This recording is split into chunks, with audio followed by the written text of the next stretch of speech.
Queridos irmãos, queridas irmãs, então estamos de volta, né? Com o vídeo de número 184, Nosso Lar de Chico Xavier, capítulo 33, Curiosas Observações. Então aqui, dando sequência, porque Narcisa incumbiu André de ir até a porta de entrada da colônia Nosso Lar para receber os samaritanos, né, que chegariam em breve com alguns irmãos, 28 ou 29 irmãos, se não me falha a memória. Então, nesse instante aqui, ele encontra-se a caminho da Câmara de Retificação até o portão de entrada de Nosso Lar. Quase meia-noite, mas a lua clarinha, né? Clareava tanto que parecia que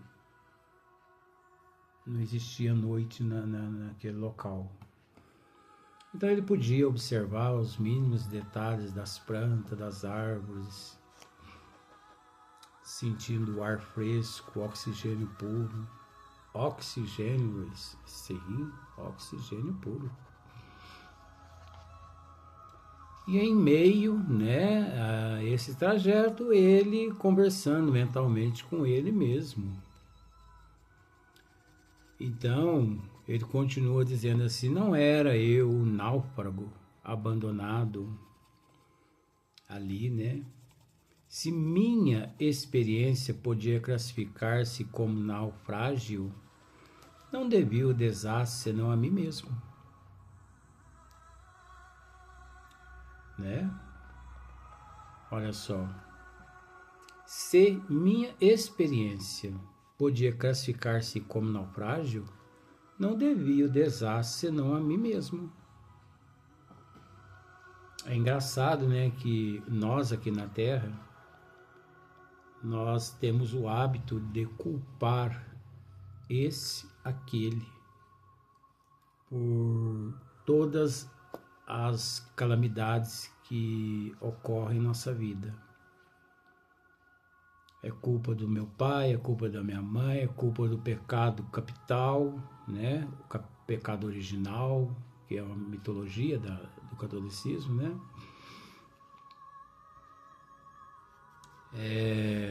É culpa do governo, é culpa do presidente, é culpa da nação, é culpa do mundo, é culpa... Mas ele nunca que olha para dentro dele, não é mesmo? Então nós somos, conforme Raul Teixeira mesmo numa palestra disse, nós somos hoje escravos do ontem e ao mesmo tempo arquitetos do nosso amanhã. Então nós somos escravos hoje do ontem. Então o que fizemos em vidas passadas, em existências passadas? Não é em vidas passadas, e sim em existência, porque não existe vidas. E sim existência, porque a vida é uma só. Então quando se fala vidas passadas, parece que a gente está se referindo a várias vidas, que nós temos várias vidas. Não, nós só temos uma vida. E essa vida, em etapas e mais etapas, chama-se existências, não é? Então, vejamos.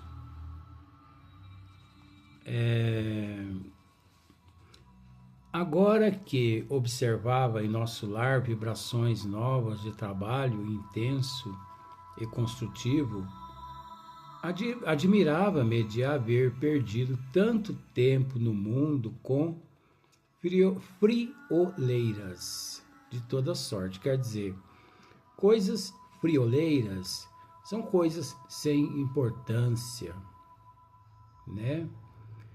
Tolices, futilidades,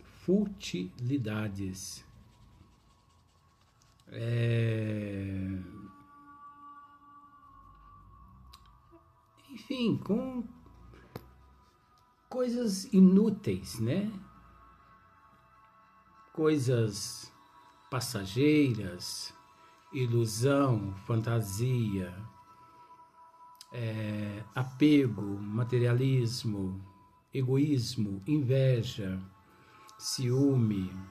Então aqui na Terra nós vivemos apegados a tudo isso.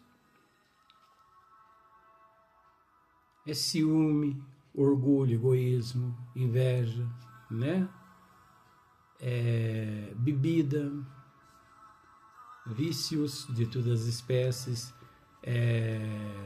prostituição, drogadiças, fofoca, enfim, aqui na Terra, como se diz o ditado aqui na Terra, fisicamente, tudo acaba em pizza. Tudo acaba em pizza, da futilidade, da tolice, da inutilidade. Porque isso tudo é perecível. Depois, quando retornamos à pátria espiritual, é que percebemos, porque aí alarga-se os horizontes da mente, certo momento, né? Aí é que percebemos os equívocos. Nossa, mas eu me equivoquei nisso, né? Mas só que aqui dificilmente a pessoa reconhece. Você pode chegar, partir a cabeça da pessoa ao meio, gritar lá no cérebro dela que ela não está nem aí, ela fecha o ouvido e não te ouve. E se ouve, passa de um ouvido para o outro e vai embora. Por isso que não se convence ninguém aqui na Terra através do proselitismo, e sim através do exemplo. Persistência, perseverança, amor, benevolência, indulgência, perdão das ofensas, reparação do erro, reconhecer os erros, né? Então, agora André, ele percebe o quanto que aqui na Terra ele permaneceu nas frioleiras, né? nas inutilidades.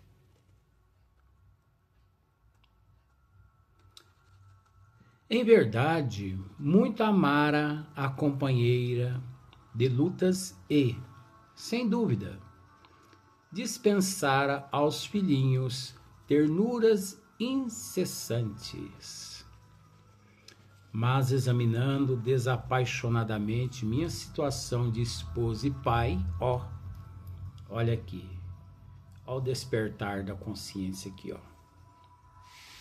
Em verdade, muito amara a companheira de lutas e, sem dúvida, dispensar aos filhinhos ternuras incessantes, mas examinando desapaixonadamente minha situação de esposo e pai,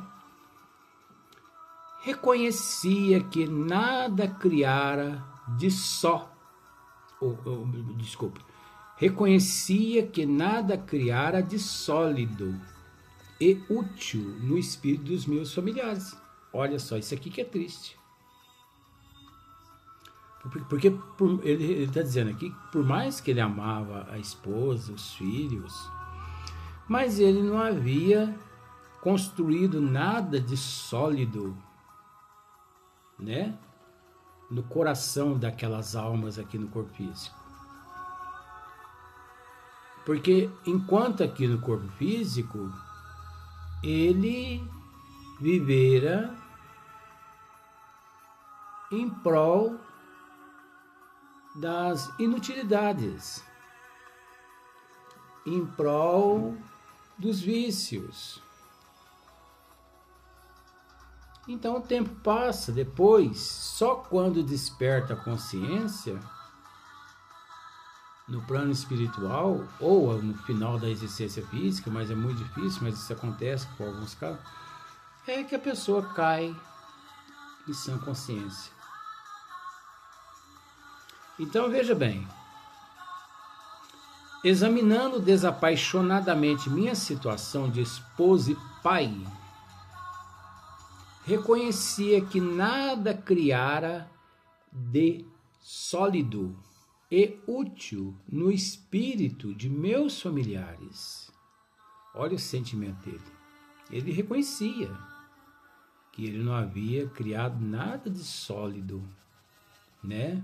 E de útil no espírito dos familiares dele, da esposa, dos filhos, dos parentes. Ele não deixou nada de sólido. Ele não instruiu, não evangelizou, ele não preparou aquelas almas aqui no corpo físico. Não é? Tarde verificava esse descuido. Tarde verificava esse descuido. Então, quer dizer, ele foi descobrir esse descuido tarde demais. Por que tarde demais? Porque vivera no corpo físico em prol do materialismo, do apego, né, das satisfações orgânicas, das satisfações primitivas do espírito, porque na verdade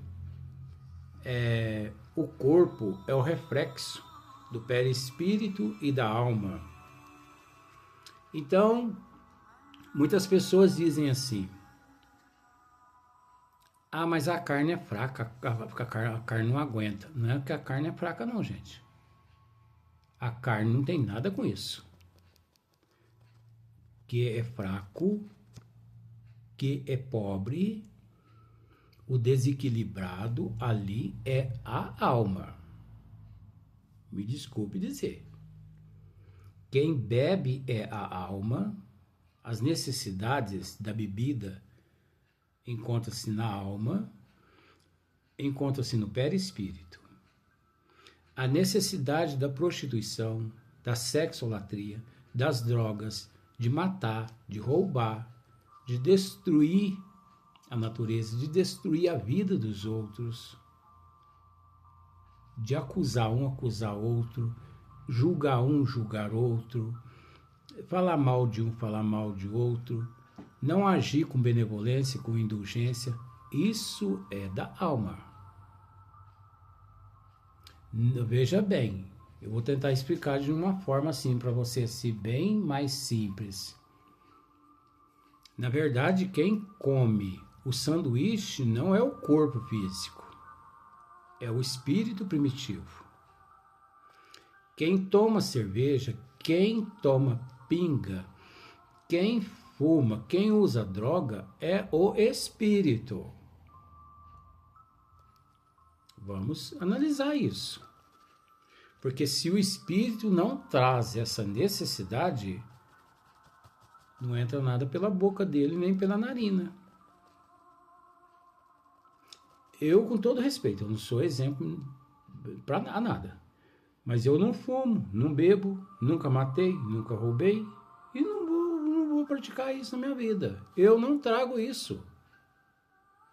Então dizer que a minha carne é fraca, a minha carne aqui é que come, que bebe, você entendeu? É muito fácil, é muito fácil jogar essa desculpa pro corpo.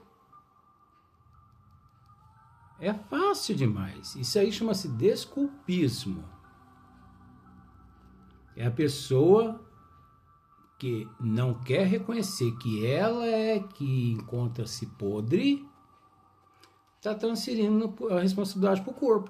Ah, mas a carne é fraca, né? Então você sabe como são as coisas, né? A gente tem que dar uma colheradazinha, né? Ah, mas eu sou louca por doce, por chocolate. Não, não é teu corpo que é louco por isso, não. É a tua alma que é louca por esses alimentos. Agora, por que as pessoas confundem muito? Por falta de conhecimento. Porque todo mundo vê o outro fumando pela boca, bebendo pela boca, comendo pela boca, não é? Tudo entra pela boca. Tudo chega até o estômago sólido, né? Tudo abastece e reabastece o organismo físico. Mas veja bem, o sólido permanece no organismo físico, intoxicando o organismo físico. A parte energética, a parte fluídica dos alimentos, a alma é que, ó, você entendeu?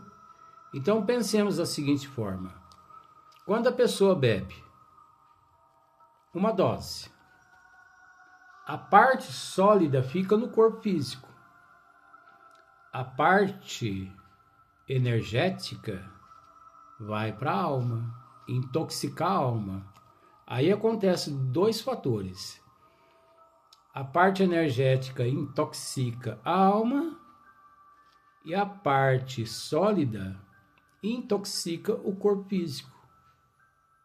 Só que é preciso separar o joio do trigo nessa condição. Só quem tem conhecimento de causa e de efeito que consegue raciocinar por esse lado. Quem não tem, ele joga a desculpa no corpo. Ah, é meu corpo que bebe, é meu corpo que fuma, é meu corpo que faz sexo, é meu... Você entendeu?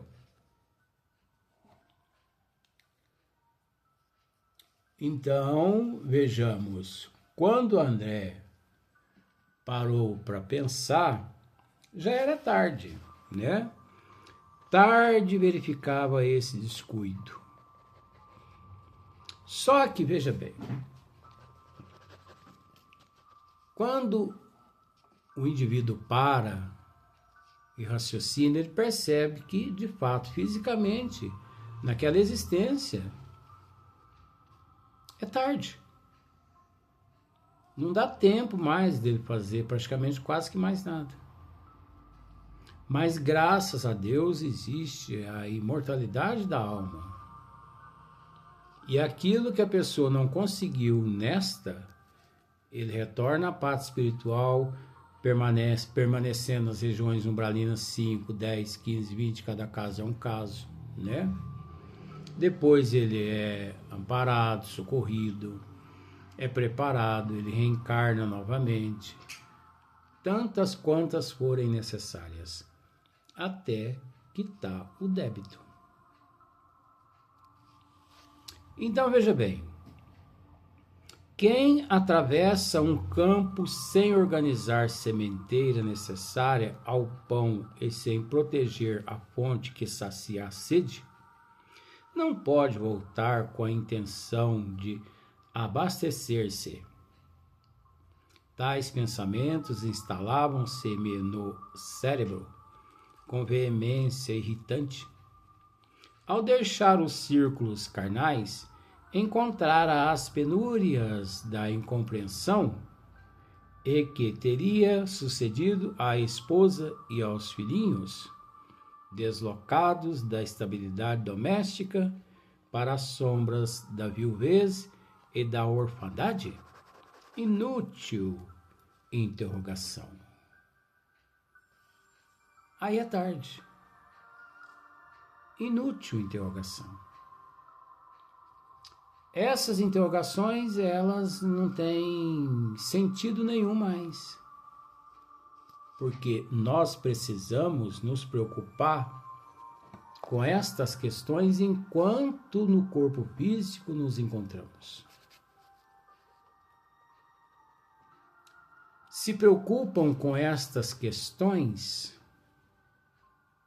apegados, né, a bens, a família, apegados ao orgulho, egoísmo, à inveja, ao ciúme, à arrogância. Aquele desencarnado que ainda não se despertou. Aquele que ainda não acordou para a realidade, perante a realidade na pátria espiritual. Aquele que ainda encontra-se chafurdado nas zonas umbralinas. Mas aquele que acorda na pátria espiritual, acorda, que eu quero dizer, gente, é a consciência. Não é acordar, abrir os olhos de lá, não. Porque abrir os olhos na pátria espiritual é fácil. Por que que é fácil? Pelo fato da imortalidade da alma. Abrir os olhos na pátria espiritual é fácil, devido à imortalidade da alma. Então, eu vou usar o termo para simplificar. Quem morre aqui, acorda lá. Abre os olhos lá, que eu quero dizer. Mas entre abrir os olhos e despertar a consciência, tem uma diferença muito grande. Só desperta a consciência aquele que consegue raciocinar mediante os desígnios do Criador, com bom senso, com prudência. Aquele que age com racionalidade. Aquele que se preocupa com o coletivo e não aquele apegado à unidade. Aqueles que na pátria espiritual ainda encontram-se apegados à unidade são espíritos inferiores sofredores, pois os espíritos que já se despertaram a consciência e que despertam, eles conseguem amar o coletivo, pois para eles não existe filhos, não existe pai, não existe mãe, não existe parentes, não existe amigos, mas não existe isso, Luiz? Não. Os espíritos que já se despertaram, não. Para os espíritos que já se despertaram, que já acordaram perante os desígnios do Pai, existe irmãos em processo de evolução. Minha mãe deixa de ser minha mãe, passa a ser uma irmã minha em processo de evolução. Meu pai, meus irmãos aqui fisicamente, meus filhos, meus amigos. Isso, gente, vamos parar para pensar assim, ó, isso tudo é rótulos. É rótulo, igual uma garrafa. Rótulo. Um dia, esses rótulos vão desaparecer e você vai conseguir enxergar na sua frente apenas a garrafa. Você não vai se preocupar mais com rótulos. Rótulo, que eu quero dizer, é termos, nomes. Pai, mãe, filho, é minha, é meu, minha fazenda, meu dinheiro, minha herança. Você entendeu como que é a situação? Isso vai deixar de existir, gente. Eu costumo dizer da seguinte forma. Você acha que Eurípides Barçanufo, Bezerra de Menezes, tem pai, tem mãe, Jesus tem pai, tem mãe, conforme nós aqui na Terra temos? Vocês acham? Você acha que Jesus acorda de manhã, dá aquela espreguiçada bem gostosa assim na cama? Mãe, aí vem lá Maria. Que filho? Só já fez o café? Sim, já tá na mesa, tô só esperando você levantar para... Vai escovar os dentes, vai pentear esse cabelo, porque esse cabelo tá esgranhado. Dá uma parada nessa barba, toma um banho. Ah, mas esqueci de dizer uma coisa pra senhora. O quê, filho? Benção, mãe. Você acha que é desse jeito? Ai, mãe, eu quero dizer uma coisa pra senhora. Jesus dizendo pra Maria, assim, ó, pra mãe dele. Ai, mãe, hoje eu vou trazer minha namorada aqui em casa pra senhora conhecê-la. Pra senhora conhecer. Você acha que é assim? Esses seres precisam disso? Eurico Barçanufo, Bezerra de Menezes, Francisco de Assis, você acha que eles estão apegados a um ser apenas? A uma mulher? A um filho? A uma mãe? A um pai? Não, gente, esses seres, eles estão apegados a um coletivo. Eles estão comprometidos com o coletivo. Eles não estão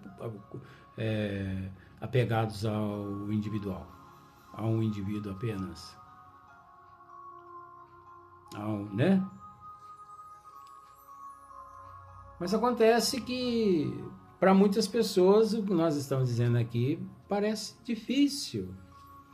Ah, então quer dizer que meu filho não vai ser meu filho mais daqui uns 2, 3 milhões de anos? Olha, pelo amor de Deus, aqui, liberta teu filho, liberta tua mãe, liberta teus parentes, evolua, sai dessa. Esse vínculo de termos é necessário enquanto nesse nível nós nos encontramos. Agora nós vamos ficar aqui nessa panela aqui até quando? Não, gente, vamos evoluir, vamos sair dessa. Vamos fazer igualzinho André Luiz aqui, ó. Vamos parar, raciocinar e vamos recomeçar.